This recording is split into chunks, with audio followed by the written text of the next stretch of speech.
ایک ماں زیادہ وقت بچوں کے پاس اس کا وقت گزرتا ہے اور بچہ ماں سے بہت عرصوں تک جنا لگا رہتا ہے.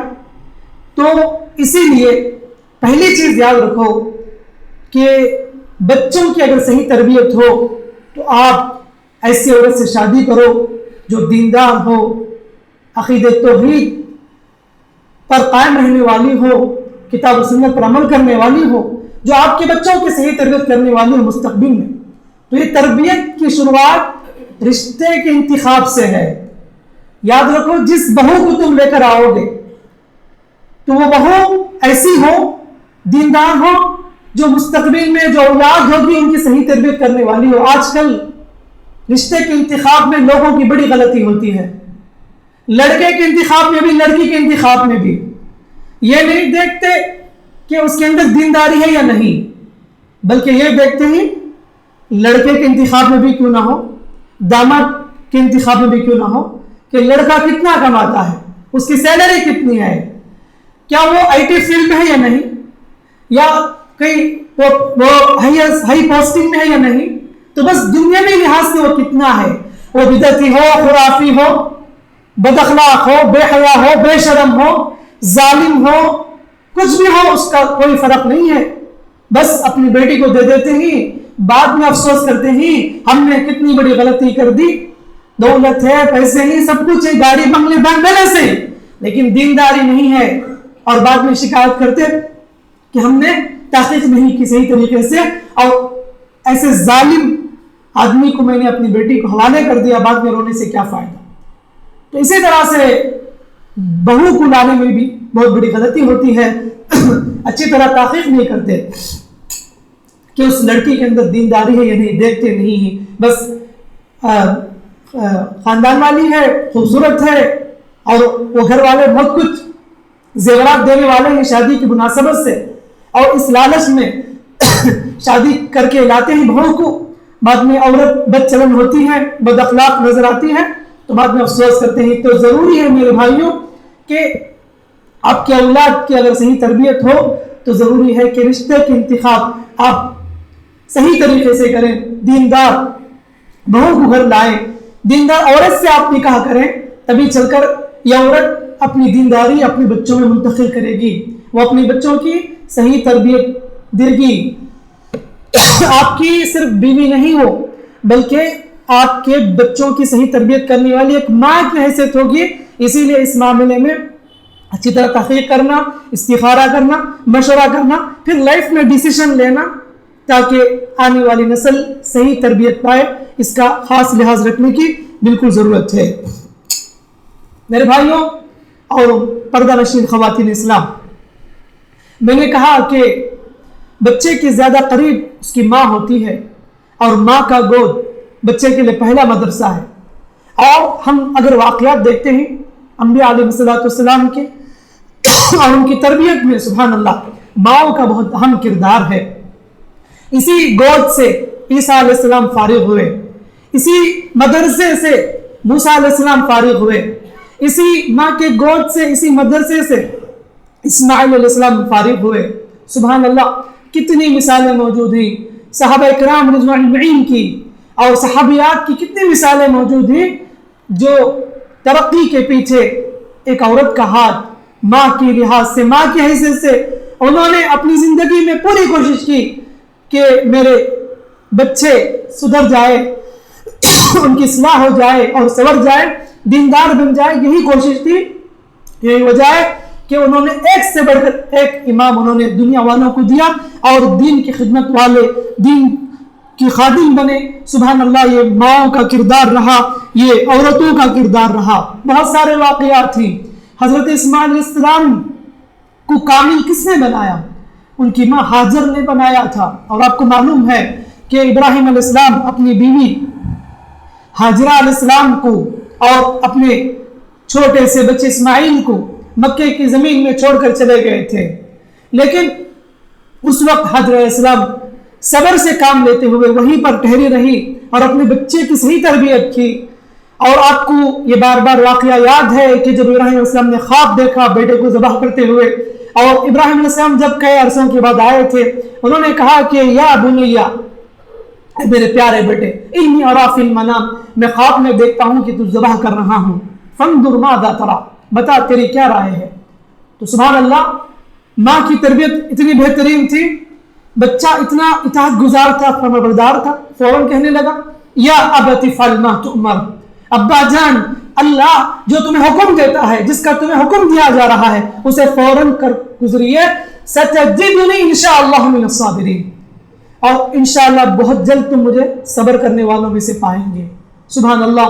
اور اس کے بعد کا واقعہ تو آپ کو معلوم ہے کہ تیار ہو گئے ذبح کرنے کے لیے، فلما اسلم وتلہ للجبین ونادینہ یا ابراہیم قد صدقت الرؤیا، اللہ نے اعلان کر دیا اے ابراہیم تم نے اپنے خواب کو سچ کر کے دکھایا، سلام علی ابراہیم، اے ابراہیم تم پر سلامتی ہو۔ بتانا یہ میرے بھائیوں، حضرت اسماعیل علیہ السلام کو مطیع فرمانبردار کس نے بنایا؟ اللہ کے فضل و کرم کے بعد حضرت حاجر علیہ السلام کی محنت تھی کہ شوہر کی غیر موجودگی میں انہوں نے بچے کی صحیح تربیت کی اور بیٹا فرمانبردار بنا۔ سبحان اللہ، یہی مثال رہی، اور ہم ہر سال انہی کی یاد میں ان کے واقعات کو تازہ کرتے ہوئے قربانی جیسی عظیم عبادت کو انجام دیتے ہیں۔ اسی طرح چلیے ہم آگے بڑھتے ہیں واقعہ کی طرف۔ نبی کریم صلی اللہ علیہ وسلم کی جتنی بیٹیاں تھیں ان کی تربیت کس نے کی؟ حضرت خدیجہ رضی اللہ عنہا، ایک طرف نبی کریم صلی اللہ علیہ وسلم کا ساتھ دینے والی، شروع دور میں جب اللہ کے نبی صلی اللہ علیہ وسلم مکی زندگی میں تھے تو حضرت خدیجہ رضی اللہ عنہا ساتھ دینے والی خاتون تھی، ایک طرف شوہر کے کام میں ہاتھ بٹانا، اور دوسری طرف چاروں بیٹیوں کی تربیت۔ سبحان اللہ، زینب، رقیہ، ام کلثوم، فاطمہ رضی اللہ عنہن اجمعین، ایسی تربیت کی سبحان اللہ۔ انہوں نے کبھی اس میں غفلت نہیں کی، کبھی اس میں کوتاہی نہیں کی، کبھی اس میں فرق آنے نہیں دیا، تو نبی کا ساتھ دینے والی بھی تھی اور صحیح طریقے سے تربیت کرنے والی تھی۔ یہی وجہ ہے کہ یہ تربیت ماشاءاللہ ان کی جو بیٹی میں تھی انہوں نے اپنے بچوں منتقل کیا۔ حضرت فاطمہ رضی نے اپنے بیٹے حسن حسین دونوں میں بھی یہ تربیت کے اثرات انہوں نے منتقل کر دیے، تو یہ ماں کی تربیت رہی، ان لوگوں کو اعلیٰ مقام پر پہنچائی تھی۔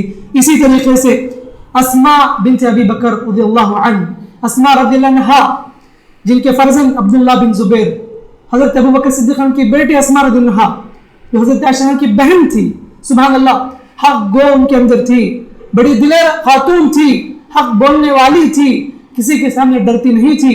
یہی دلیری ہمت انہوں نے اپنے بیٹے میں منتقل کیا۔ حجاج بن یوسف کے ساتھ جب جنگ ہوئی عبداللہ بن زبیر رضی اللہ عنہ کی تو انہوں نے حوصلہ دلایا ماں ہونے کی حیثیت سے، کہا کہ بیٹے تم لڑتے رہو اور شہید ہو جاؤ تبھی میں کامیاب ہوں گی۔ یہ انہوں نے انہیں ہمت دلایا، سبحان اللہ۔ اور یہاں تک کہ یہ حوصلہ، ہمت افزائی ماں کی، جبکہ ماں بوڑھی ہو چکی تھی اسماء رضی اللہ عنہا، حجاج بن یوسف حضرت عبداللہ بن زبیر رضی اللہ عنہ کو سولی پر چڑھا دیا تھا، اور اس وقت اس نے کہا تھا دیکھ اسماء میں نے تیرے بیٹے کے ساتھ کیا کیا، تو حضرت اسماء نے کہا کہ تو اس کی دنیا بگاڑا لیکن میرے بیٹے نے تیری آخرت بگاڑ دی۔ اور بڑا ظالم تھا حجاج بن یوسف جس نے بہت سے لوگوں کو قتل کیا تھا، تو ایسی خاتون تھی، کسی کے سامنے ڈرنے والی نہ تھی، یہ ہمت بہادری انہوں نے اپنے بیٹے میں منتقل کی۔ تو ایسی ہوتی مائیں، ماؤں کا کردار ایسا ہوتا ہے جو بچوں کو دلیر بنانے والی اور ہمت افزائی کرنے والی ہوتی ہے۔ ام سلیم رضی اللہ عنہا جو حضرت انس کی والدہ تھی، جن کی شادی ہوئی تھی کافر سے، وہ کافر تھے لیکن انہوں نے کافر ہونے کی وجہ سے ان سے علیحدگی اختیار کر لی تھی۔ ام سلیم رضی اللہ عنہا اپنے بیٹے انس کو اسلام کی دعوت دے رہے ہیں، اسلام سمجھا رہے ہیں، تو اس وقت ان کے شوہر مالک جو کافر تھے انہوں نے کہا کہ تو بگڑ چکی اور بیٹے کو بھی بگاڑ رہی ہے۔ تو انہوں نے کہا کہ میں کہاں بگاڑ رہی ہوں، بلکہ میں اپنے بچے کی اصلاح کر رہی ہوں، عقیدہ سکھا رہی ہوں۔ اور ماشاءاللہ انس رضی اللہ عنہ مسلمان ہو گئے اور اپنی ماں کی تربیت پانے والے، سبحان اللہ، اور انہی کی بات پر چلتے رہے اور اسلام کی نعمت انہیں نصیب ہوئی اور اپنے باپ کی طرف نہیں گئے تھے۔ اور بعد میں ام سلیم رضی اللہ عنہا نے دوسری شادی کی ابو طلحہ رضی اللہ عنہ سے، اور سبحان اللہ پھر نبی کی تربیت بھی انہوں نے دے دی۔ اللہ کے نبی صلی اللہ علیہ وسلم نے انس رضی اللہ عنہ کے حق میں دعا کی تھی، اور اتنی تربیت کی. سلیم رضی اللہ عنہ نے ایک مرتبہ اپنے بیٹے سے پوچھ بیٹھی کہ بیٹا کیوں تاخیر ہو گئی آنے میں؟ تو کہا کہ میں نبی کریم صلی اللہ علیہ وسلم کے پاس سے آ رہا ہوں گفتگو کرتے ہوئے. تو انہوں نے پوچھا وہ کیا بات تھی؟ کہا کہ وہ ایک راز کی بات انہیں بتا نہیں سکتا. سبحان اللہ, چھوٹا بچہ ہے اور اس قدر سبحان اللہ اس کے اندر رازداری. آج اچھوں میں رازداری نہیں ہوتی, اور جب میٹنگ میں بات کہی جاتی ہے کہ راز میں رکھے, لیکن اس بات کو شیئر کر دیتے دوسروں کے سامنے. لیکن سوچو کہ نبی کریم صلی اللہ علیہ وسلم کی تربیت کیسی ہوئی ہوگی کہ ماں سے کہنے لگے کو راز ہے جو نبی کریم صلی اللہ علیہ وسلم کی میں آپ کو نہیں بتا سکتا. تو یہ سلیم رضی اللہ عنہ کی تربیت تھی حضرت انس رضی اللہ عنہ کے تعلق سے. اسی طریقے سے اگر آپ بڑے بڑے محدثین کے واقعات سنیں گے, واقعات پڑھیں گے, تو وہاں بھی آپ کو نظر آئے گی ایک عورت کا کردار ہے. ایک ماں ہونے کی حیثیت سے انہوں نے دنیا والوں کو بڑے بڑے امام کی حیثیت انہوں نے اپنے بچوں کو پیش کیا تھا. یہ سفیان الثوری رحمۃ اللہ علیہ کتنے بڑے عالم تھے سبحان اللہ. انہوں نے قوم کے سامنے دینی علوم کو نشر کر دیا, اور ان کی والدہ نصیحت کرتی ہے کہ بیٹا اگر تو 10 باتیں سیکھتا ہے تو یاد رکھ وہ باتیں تیری زندگی میں کیا تبدیلی ہوئی وہ دیکھ. اگر تبدیلی آئی تو کامیاب ہے, اگر ان باتوں کو سیکھ کر تیری زندگی میں تبدیلی نہیں آئی سمجھ لو کہ تو علم حاصل کر کے بھی کچھ بھی فائدہ نہیں ہے. تو ایسی نصیحت ہے ماشاءاللہ ایسے اماموں کے حق میں مفید رہی, اور یہ تربیت ہی رہی ماشاءاللہ. وقت کے بڑے امام بنے سفیان ثوری رحمۃ اللہ علیہ. امام شافعی رحمۃ اللہ علیہ کی ترقی کے پیچھے ماں کا ہی ہاتھ تھا. بچپن میں سبحان اللہ ماں نے ان کی تربیت کی, اور یہ بیوہ خاتون تھی ان کی والدہ.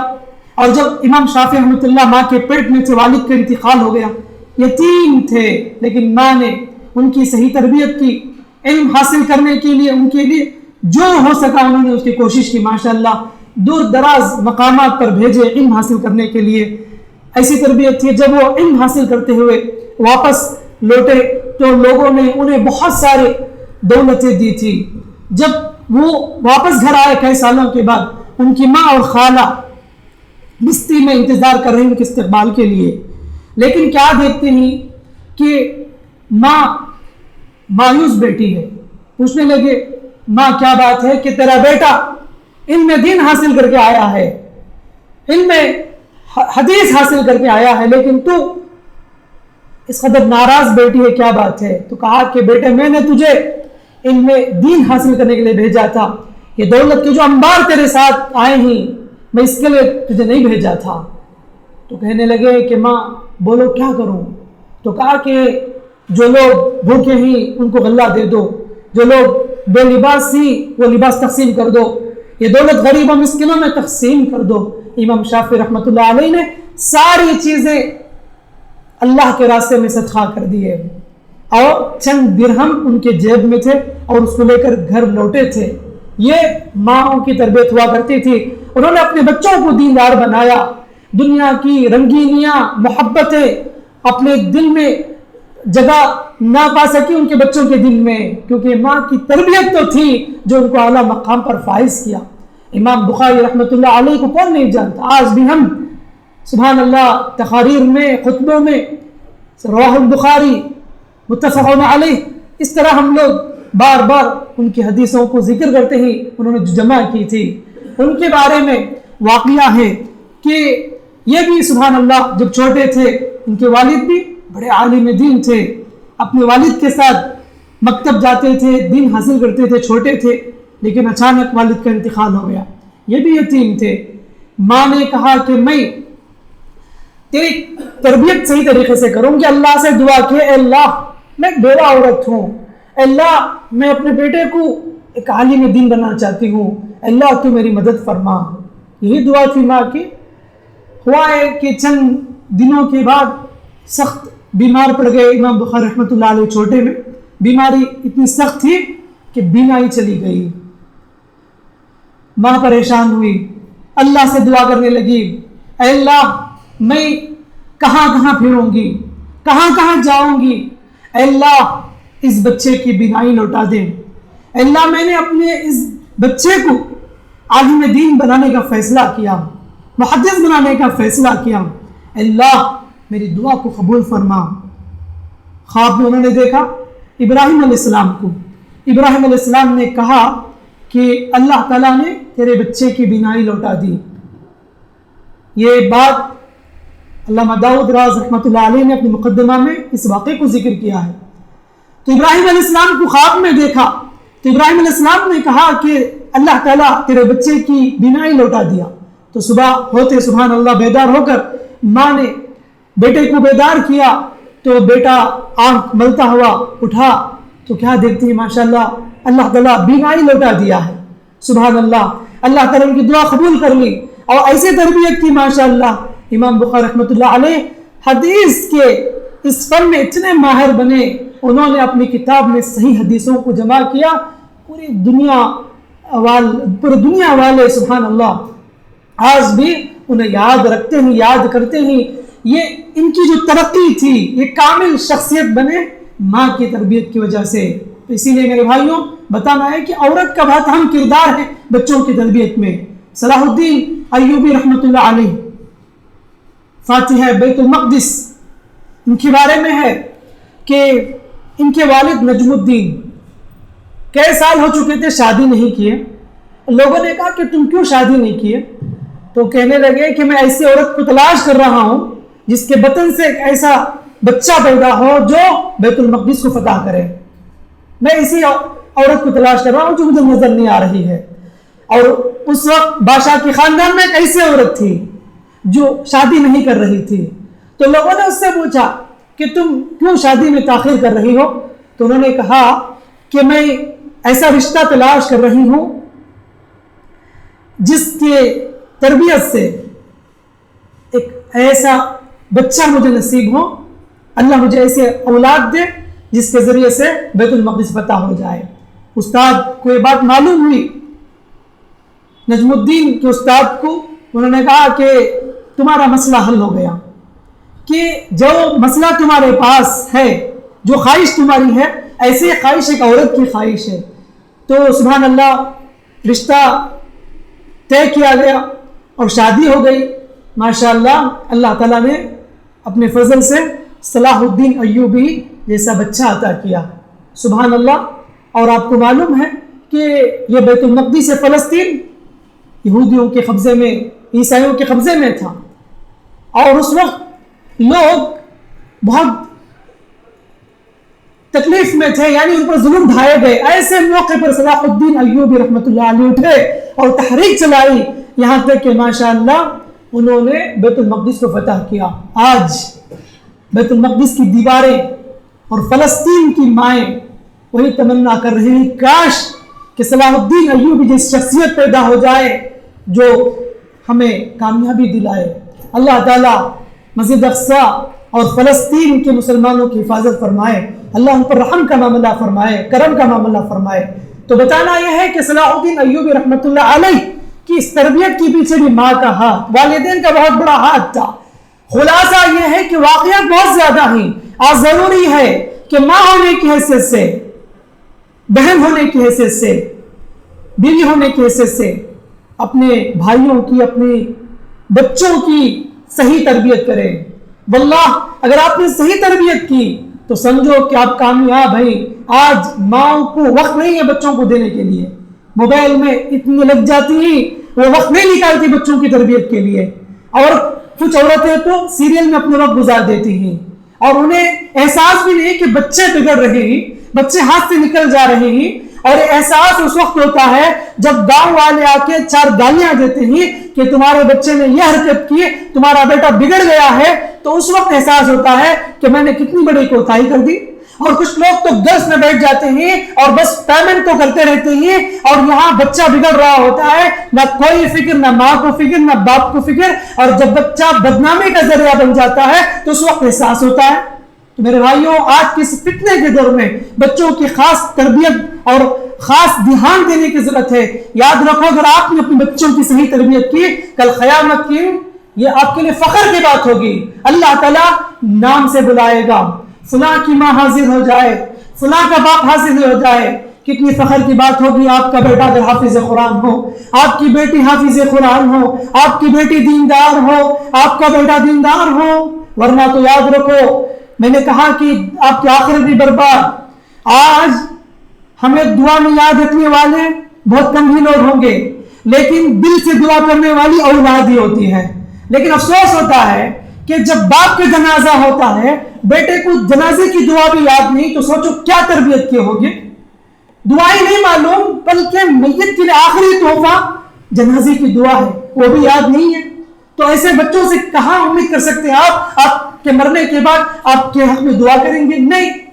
ایسے بچے بس جن کی تربیت نہیں ہوئی, جو بد اخلاق ہو گئے, جو آوارہ بن کر جینے والے, جن کی زندگیاں گلیوں میں, ہوٹلوں میں, سڑکوں میں, ریسٹورنٹ میں گزری, ایسے بچوں سے امید نہ رکھو کہ آپ کے جانے کے بعد آپ کے حق میں دعا کریں گے یا آپ کے پاس کبھی قبر کے پاس آ کر دعا کریں گے. نہیں, آپ نے صحیح تربیت کی تو آپ کی روح کو تسلی ہوگی اور آپ عالم ارواح میں خوشی محسوس کریں گے کہ آپ کے بچوں کی دعا کی وجہ سے, آپ کے بچوں کی صحیح تربیت کی وجہ سے.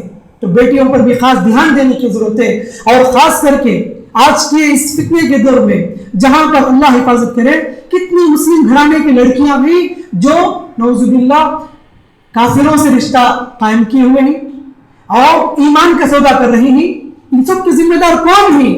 ماں کے لاڑ و پیار نے برباد کر دیا, بہت زیادہ لاڑ. جو بچی پوچھے وہ دلا دینا, خواہش پوری کرنا, بس لاڑ و پیار میں اندھے ہو گئے, تربیت نہیں کی. یہاں تک کہ بچی کی اس حرکت کی وجہ سے ماں کی بھی بدنامی, باپ کی بدنامی, خاندان کی بدنامی. کتنی مثالیں ہیں ہر دن واٹس ایپ کے ذریعے, فیس بک کے ذریعے, انسٹاگرام کے ذریعے کتنے واقعات دیکھتے ہیں.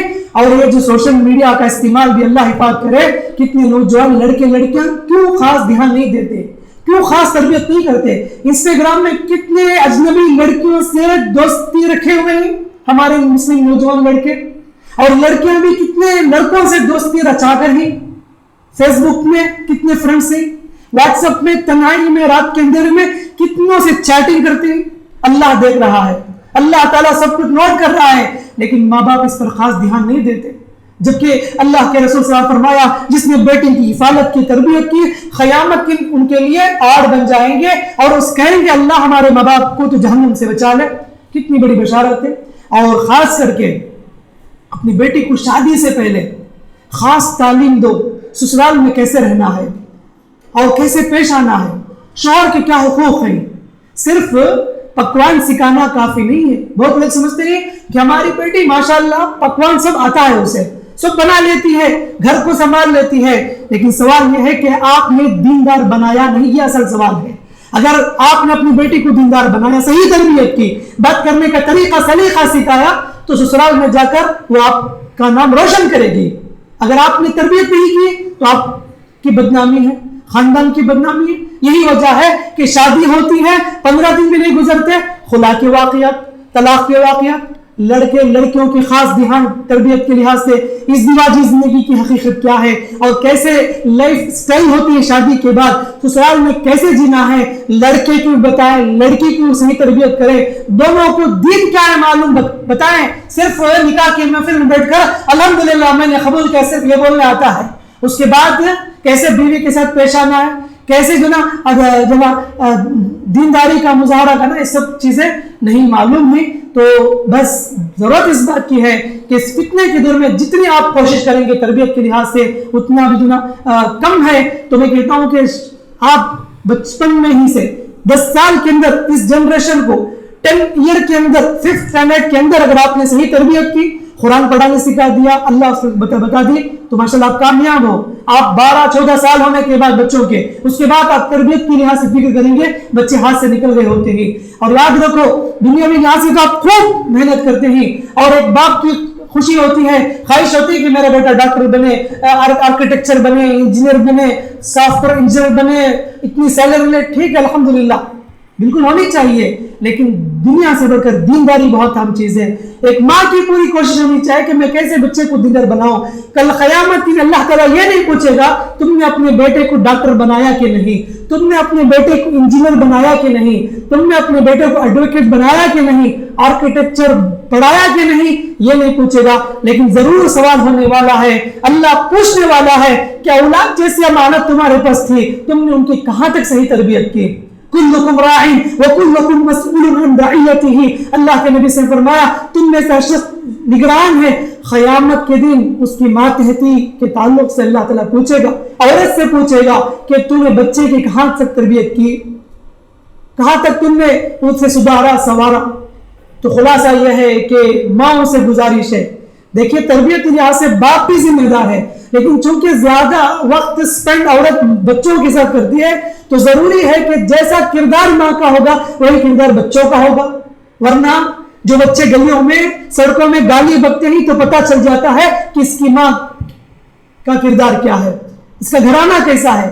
دیکھو ہم اگر بچوں کو صحیح تربیت کریں گے، انہیں خوش اخلاق بنائیں گے، گفتگو کا سلیقہ طریقہ سکھائیں گے، ادب سکھائیں گے، یہ بچے ہمارے لیے باہر کی زندگی میں نام، میں نے کہا کہ نیک نامی کا ذریعہ ہیں. ورنہ پوچھتے ہیں پہلے تو کس کا بیٹا ہے، اچھا تیرا باپ، ٹھیک ہے تو اسی لائق کا ہے، تیرا باپ کم کا نہیں ہے، وہ بھی اسی کا لائق کا تھا، تو بھی ویسا ہی ہے.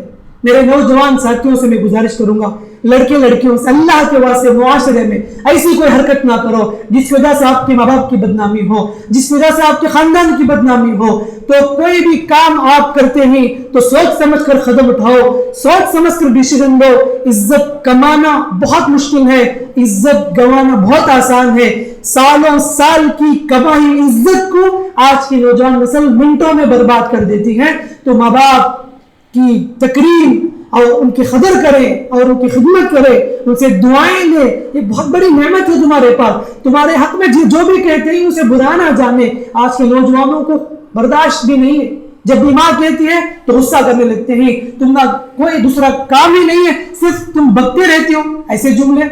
حالانکہ بیچاری ماں ان کی تربیت کر رہی ہوتی ہے، ان کی صحیح رہنمائی کر رہی ہوتی ہے، لیکن بچوں کو آج غصہ آتا ہے. قسم سے کہتا ہوں ماں باپ دو قیمتی موتی ہیں، اللہ کی قسم.